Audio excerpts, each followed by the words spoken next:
ऐसे होते हैं संस्कार। एक घर में 3 भाई और एक बहन थी। बड़ा और छोटा पढ़ने में बहुत तेज थे। उनके माँ बाप उन चारों से बेहद प्यार करते थे, मगर मंझले बेटे से थोड़ा परेशान से थे। बड़ा बेटा पढ़ लिख कर डॉक्टर बन गया, छोटा भी पढ़ लिख कर इंजीनियर बन गया, मगर मंझला बिल्कुल आवारा और गंवार बन के ही रह गया। सबकी शादी हो गई। बहन और मंझले को छोड़ दोनों भाइयों ने लव मैरिज की थी। बहन की शादी भी अच्छे घर में हुई थी। आखिर भाई साहब डॉक्टर इंजीनियर जो थे।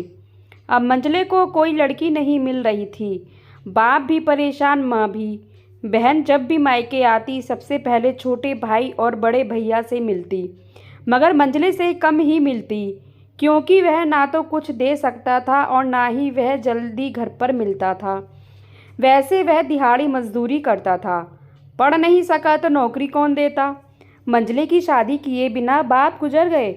माँ ने सोचा कहीं अब बंटवारे की बात ना निकले, इसलिए अपने ही गांव से एक सीधी सादी लड़की से मंझले की शादी करवा दी। शादी होते ही ना जाने क्या हुआ कि मंझले बड़े लगन से काम करने लगा। दोस्तों ने कहा, ए रामू, आज अड्डे पे आना। रामू, आज नहीं फिर कभी। दोस्त, अरे तू शादी के बाद तो जैसे बीवी का गुलाम ही हो गया। रामू, अरे ऐसी बात नहीं, कल मैं अकेला पेट था तो अपने रोटी के हिस्से कमा लेता था, अब 2 पेट हैं, आजकल और होंगे। घरवाले नालायक कहते हैं मेरे लिए चलता है, मगर मेरी पत्नी मुझे कभी नालायक कहे तो मेरी मर्दानगी पर एक भद्दा गाली है, क्योंकि एक पत्नी के लिए उसका पति उसका घमंड, इज्जत और उम्मीद होता है।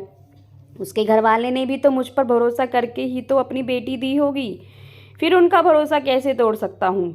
कॉलेज में नौकरी की डिग्री मिलती है और ऐसे संस्कार माँ बाप से मिलते हैं। इधर घर पे बड़ा और छोटा भाई और उनकी पत्नियां मिलकर आपस में फैसला करते हैं कि जायदाद का बंटवारा हो जाए, क्योंकि हम दोनों लाखों कमाते हैं मगर मंझला ना के बराबर कमाता है। ऐसा नहीं होगा। माँ के लाख मना करने पर भी बंटवारे की तारीख तय होती है। बहन भी आ जाती है, मगर रामू है कि काम पे निकलने के बाहर आता है। उसके दोनों भाई उसको पकड़कर भीतर लाकर बोलते हैं कि आज तो रुक जा, बंटवारा कर ही लेते हैं। वकील कहता है ऐसा नहीं होता, साइन करना पड़ता है। रामू, तुम लोग बंटवारा करो, मेरे हिस्से में जो देना है दे देना, मैं शाम को आकर अपना बड़ा सा अंगूठा चिपका दूंगा पेपर पर। बहन, अरे बेवकूफ़, तू गवार का गवार ही रहेगा। तेरी किस्मत अच्छी है कि तू इतने अच्छे भाई और भैया मिले। माँ, अरे रामू, आज रुक जा, बंटवारे में कुल 10 बीघा ज़मीन में 2 भाई 5-5 रख लेते हैं और रामू को पुश्तैनी घर छोड़ देते हैं। तभी रामू और ज़ोर से चिल्लाता है, अरे फिर हमारी छुटकी का हिस्सा कौन सा है।